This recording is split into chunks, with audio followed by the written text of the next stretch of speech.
Many homeowners are still haunted by the 2008 foreclosure and housing collapse that happened and came out of nowhere. A lot of the homeowners are remembering that, and now 41% of those homeowners think that the foreclosures is coming up in 2023. The question is it going to be as severe as the 2008 foreclosure, or is it going to be less severe? Let's look at those. The question is this fear of a housing crash valid? Well, it's a valid question, said Lawrence Yun, Chief Economist for the National Association of Realtors. He said at the NAR's Real Estate Forecast Summit, people are remembering the crushing and painful foreclosure crisis. So it has become a key question. Will home prices crash after the strong run-up in prices across the country over recent years? Mr. Yun gives 5 reasons why the 2008 housing crash is way different from the housing crash that is anticipated for 2023. Let's look at those points. Point number 1, the labor market remains very strong.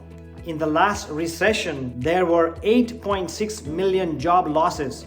Currently, there are none, although there has been layoffs in the sectors of technology and information technology, but the net loss is pretty much zero. So that's a big comparison as far as job losses goes. Part of the reason in 2008 housing crash came about was because there were subprime loans and toxic loans. In this market for the last 4-5 years, banks have been very cautious in giving out loans to very valid and qualified buyers. So there are hardly any subprime loans and hardly any toxic loans. So that's another reason why the foreclosure crisis may not be as severe as we are anticipating. Reason number 3, we all know that in the last few years post-COVID, there was shortage of homes, but there's also a shortage of homes with the new builders. In 2008, there were over 7 million new homes built. Currently, there are only 4.6 million homes being built. So if you compare the number of homes on the market, which leads to lower prices and foreclosures, the shortage is valid. The more the shortage of homes there are, the less chances of a foreclosure. And with the higher interest rates, a lot of the sellers are not moving who wanted to move, so that'll create more shortage. So as long as we have a shortage of homes,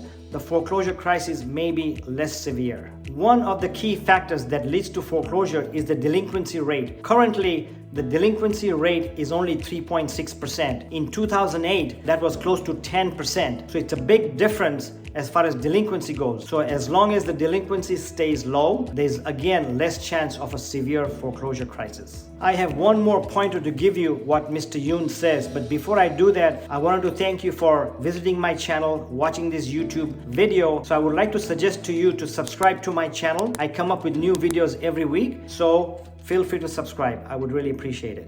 Currently, there are ultra low foreclosure rates. In 2008, the foreclosure rate was 4.6%. Currently, it's only 0.6%, which is very low considering the 2008 housing crash.